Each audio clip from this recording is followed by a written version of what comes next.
instead of stealing it from us, we'll hire you to protect it from your fellow raiders. And the Rus said, okay, and with their power, eventually became the actual rulers of these local people, establishing the Rurik dynasty. Size. Russia is the biggest country in the world, with a size of over 17 million square kilometers, a federation made up of 85 federal subjects, republics, provinces, and territories, etc. Although it looks far bigger than it actually is, and if we use this tool to see a country's true size, we can see how the distance from the equator distorts a country's size on a typical map. But still, even in its true size depiction, it's big, far ahead of anyone else in the top 5 of biggest countries in the world, and in fact, almost double the size of each of the 3 runner-ups, Canada, USA, or China. A lot of times I used to look at a map and think, how did Russia get this big? So in this video, we're going to find out how. There are 2 questions we need to answer. 1, how is it possible for them to expand as much? And 2, when and how did they expand into each part of the territory? Answering the first question, the answer has very much to do with geography. There are 3 factors that explain the ease with which the Russian state expanded. Low population, the fact that the few people who existed were nomads, and the fact that most of the territory is flat, save a few obvious exceptions. Low population meant that a nation could just claim a large plot of land back then. If there was no one to challenge that claim, then it became theirs. Vast tracts of what Russia is today were unpopulated or barely populated at the time that they were annexed by the Russians. So all the Russians had to do was show up and say, hey, this is ours now. There weren't big settlements with fortified walls and kings with large armies that the Russians had to defeat with great effort in order to conquer. Now don't get me wrong, the Russians did have enemies, especially to the south and even in some cases to the east, not to mention their endless wars with Europe in the west, but their vast expansion into Siberia was mostly simple in military terms, and to further help the expansionist cause, a flat territory makes for easier and faster traveling, allowing for an even easier annexation. So that's question 1 answered. Now let's move to the main second question by briefly going over Russian history and understanding when and how they annexed each part of what is now Russia. The roots of Russia lie in the invasion of northern raiders from Scandinavia called the Rus, probably where the country's name comes from. These raiders arrived in towns mostly populated by Slavic people who, among other things, traded their goods. The Rus raided these people, stealing their goods and selling them for themselves. At one point, the locals had enough and said, okay, instead of stealing it from us, we'll hire you to protect it from your fellow raiders. And the Rus said, okay, and with their power, eventually became the actual rulers of these local people, establishing the Rurik dynasty. They formed a state known as the Kievan Rus, where a Rurik Grand Prince of Kiev ruled over a sort of federation of other Rurik princes, each with their principality across the then smaller Russian lands. Eventually, after many other political and military events, a major one took place, the Mongol invasion, and this is where Moscow or Muscovy becomes the new center of power in Russia, paving the way for its and then Russia's expansion. The Mongol invasion led to the subjugation of all Russian states to the Mongols themselves. Out of luck or political and diplomatic skill, Muscovy gained the privilege of collecting the tribute from other Russian states in the north to give to the Mongols in the south, acting as sort of a middleman. This situation allowed them to gain some economic power, also attracting people to live there since it was less likely to be raided by the Mongols. After strengthening and taking advantage of the collapse and separation of the Mongol Empire, Muscovy rallied a few Russian states against the Mongols and defeated them, conquering part of their lands and most importantly, ending the subjugation of the Rurik princes towards the Mongols. There were many battles and even many wars until the Mongols were fully defeated, but Ivan III's 1480 victory over the Great Horde is cited as the restoration of Russian independence 240 years after the Mongols had invaded and conquered Kiev. A once again independent Russian state composed of many principalities existed, with Moscow's Grand Prince at the head, and from here on out, they expanded. The first great expansion of Moscow's territory was led by this Grand Prince, Ivan III, also known as Ivan the Great, who was crowned in 1502. Ivan brought many Russian duchies directly under the rule of Moscow, taking away the titles from the nobles who had them. After that, he went to war with the Republic of Novgorod, who controlled much of northern Russia. He won, and so Novgorod ceded a lot of its land to Moscow, about 4/5 of its total territory. After Ivan died, his son Vasily III continued his policy of expansion, annexing the last autonomous provinces within the Grand Principality, also capturing Smolensk from Poland-Lithuania in 1514, as well as expanding Russian influence along the Volga River. A fun fact is that he was the first Grand Duke of Moscow who adopted the title of Tsar and the usage of the Byzantine double-headed eagle. After Vasily came another Ivan, but this one wasn't known as great. He was known as terrible. He was declared Emperor of all Rus in 1547 and established the Tsardom of Russia, with Moscow as the predominant state, or the capital if you will. During his youth, Russia conquered the Khanate of Kazan and the Khanate of Astrakhan, with the latter being important to further control the Volga River trade route. He also lost some land, Livonia and Ingria, in a war against the Livonian Confederation, Poland-Lithuania, Denmark, and Sweden. But the most important expansion during Ivan the Terrible's reign was the one towards Siberia. At this time, in the second half of the 16th century, Russia started a large-scale exploration and colonization of Siberia, a process which would take a long time to complete. Ivan the Terrible's son, Fyodor, took little interest in ruling, and it was his brother-in-law Boris who had the real power. Fyodor died without any children, leading to the extinction of the Rurik dynasty, who had directly led the Russian people since the 13th century after their arrival from the north, and his regent, Boris, became Tsar himself in 1598, the first one that wasn't from the Rurik dynasty. Boris's policy was generally pacific, and the only relevant expansion in the west seems to be the recovery of some towns from Sweden in 1595. But he did have an important role in expanding Russia's population and territory in the east. He built towns and fortresses along the eastern and southern borders to keep the Tatar and Finnic tribes in order, and he colonized Siberia with many new settlements, as well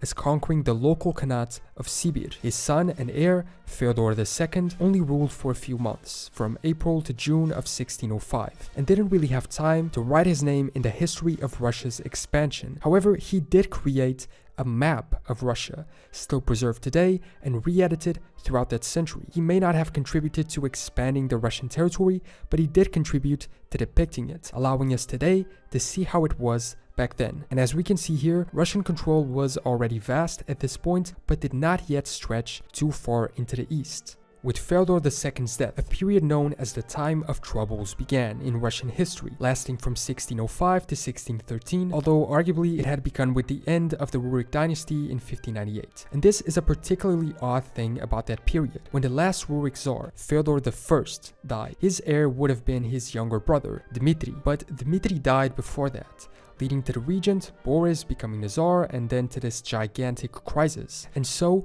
during the time of the Troubles, a number of fake Dmitrys showed up, pretending to be the rightful heir, who they pretended had miraculously survived, therefore having the right to the throne, who would restore the Rurik dynasty and end the Troubles. And what's crazier is that it worked. Whether out of convenience or actual belief, local nobles supported not one, not two, not three, but 4 false Dmitrys. The first even became Tsar for a year, but let's not get lost in these historical details. The time of the Troubles was an incredibly serious crisis for Russia, and so, understandably, there was no territorial expansion during this time. In fact, the only changes were losses of territory as a result of a war against Poland-Lithuania, who conquered Severia and reconquered Smolensk. This period finally ended in 1613 with the election of Michael Romanov as Tsar by a council of nobles, establishing the Romanov dynasty, which ruled Russia until the revolution of 1917. Michael Romanov ruled from 1613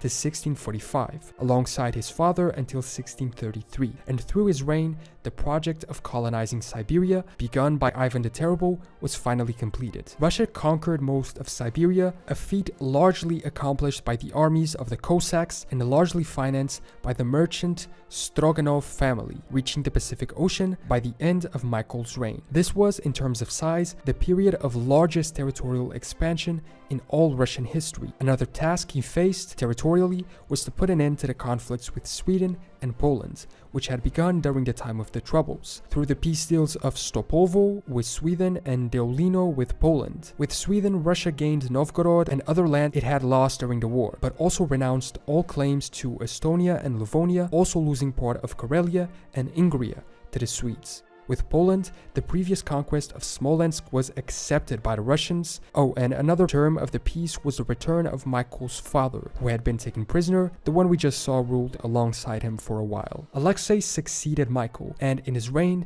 new wars against Sweden and Poland took place. The peace treaty with Sweden did not see any territorial changes, as far as I could find out. All that happened was Russia giving up on territorial gains it had made during the war. However, the peace with Poland-Lithuania in 1667 saw great territorial gains for Russia. In this map, we can see those in dark green. Noticeably, Smolensk once again changed hands, being recovered by the Tsardom. Parts of Ukraine, especially including the city of Kiev, was taken as well. Supposed to be a 2-year temporary transfer, it was made permanent 20 years later, when Russia bought the city for 146,000 rubles. And so, the original seat of power of the Rurik dynasty in Russia was recovered, but this time for the control of the new Romanov Tsars. Alexei's son, another Fyodor III, only contributed with a small expansion, conquering the Kazim Khanate in 1681, and he was succeeded by his 2 sons, Ivan V and especially Peter I, known as Peter the Great. The 2 brothers ruled Russia together from 1682 to 1696,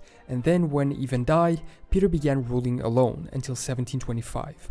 A real administrative mess. They were co-czars, and Ivan was the senior czar, but for the first 7 years it was their sister who ruled as a regent. Anyway, during this reign, mostly attributed to Peter the Great, some important expansions took place. Peter wanted to modernize and industrialize Russia, and he knew a key necessity was improving Russia's naval power. And so, he went to war with the Ottomans to acquire access to the Black Sea. In 1698, he conquered the Ottoman fortress of Azov, gaining access to the sea and establishing Russian influence in the area. However, he lost these a few years later. After having established a foothold in the Black Sea in the south, he now wanted a foothold in the Baltic Sea in the north, at the time controlled by Sweden. Although this time he counted with the help of Denmark and Poland-Lithuania. It's weird how these nations were constantly at war with each other and constantly switching sides and allies. In this Great Northern War, the Russians conquered and annexed Ingria, Estonia, Livonia, and a substantial part of Karelia, allowing the founding of the city of St. Petersburg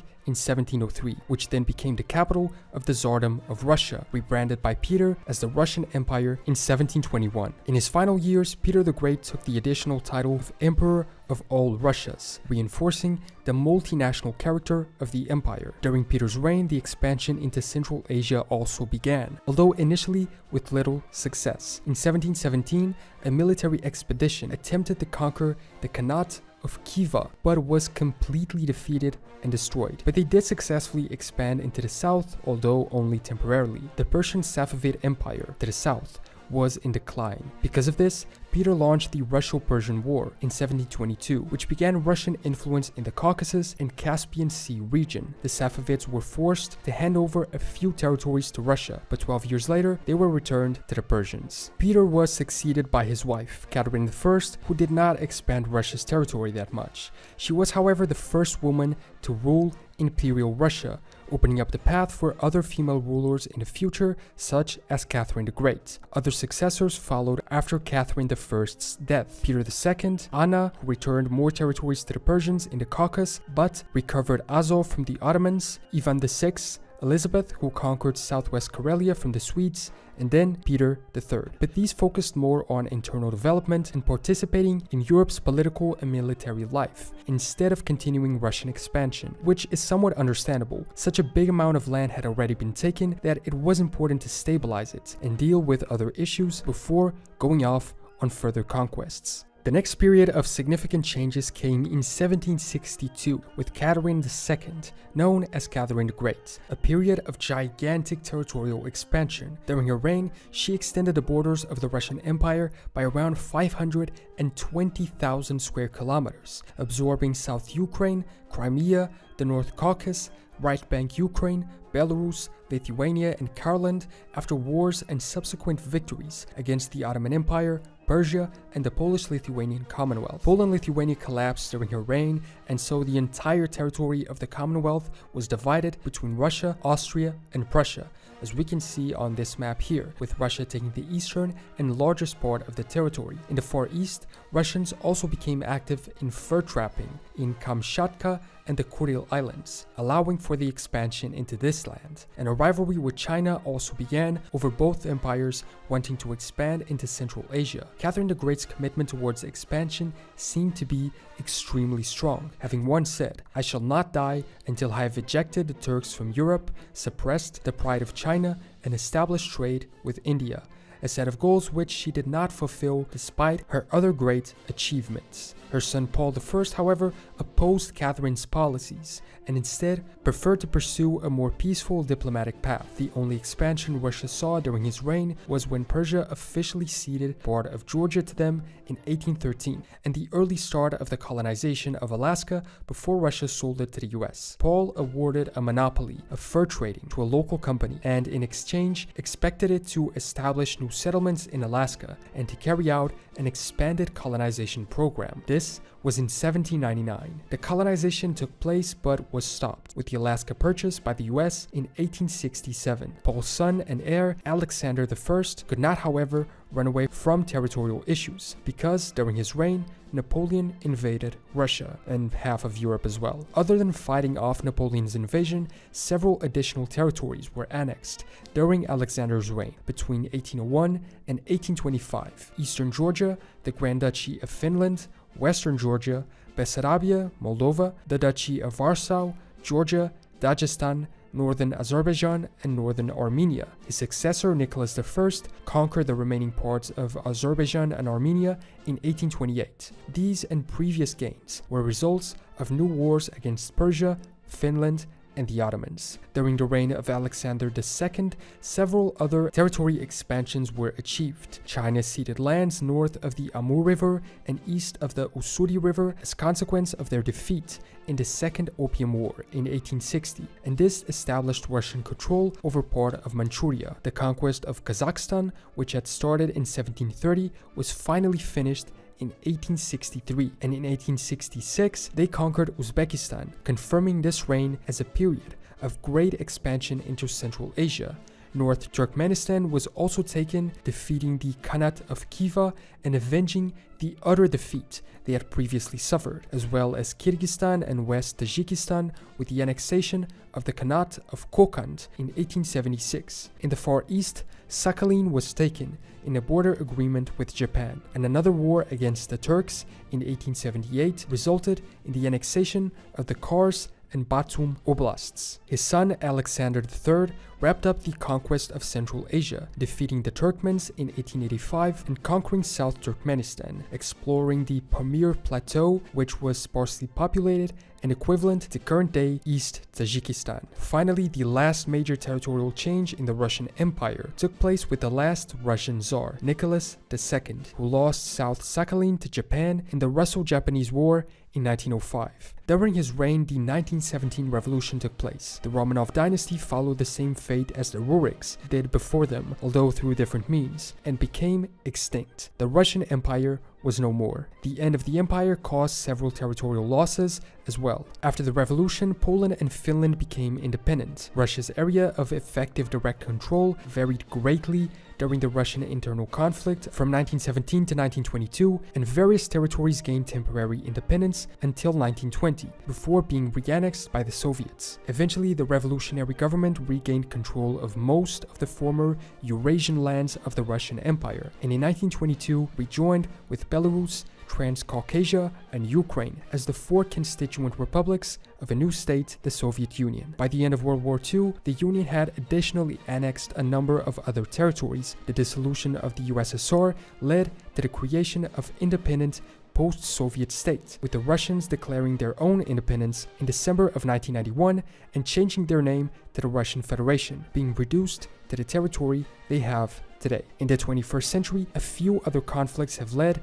to an increase of Russian territorial control in the Caucasus and in Crimea. So that was a very brief overview of how Russia got so big, going over the history of Russia since its creation with the arrival of the Rurik princes from Scandinavia all the way to modern times, passing through the Kievan Rus Federation of Principalities, to the Mongol invasions, the return of Russian sovereignty through the Grand Duchy of Moscow, the endless wars with Sweden, Poland, Lithuania, and the Ottomans, the colonization of Siberia, the conquest of Central Asia Khanates, and even the temporary colony in Alaska, the loss of land that took place with the 1917 revolution and its recovering and even expanding with the Soviet Union, and the further loss after the USSR was dissolved until today. And what I think we can understand is that Russian land expansion was a slow process of many centuries. While we can associate final conquests to specific dates and specific rulers, many of these were the culmination of centuries-long processes of annexation and conquest through many attempts and wars, especially in the Caucasus, Central Asia, and Siberia, or the many territories they constantly disputed with Poland, Sweden, Persia, or the Ottomans. Did I miss any important part of Russia's territorial expansion or any other important information about this? Let me know in the comments. Thanks so much for watching this video. Don't forget to subscribe to catch future ones and support me on Patreon if you want access to extra content and a behind the scenes look. I will see you next time for more general knowledge.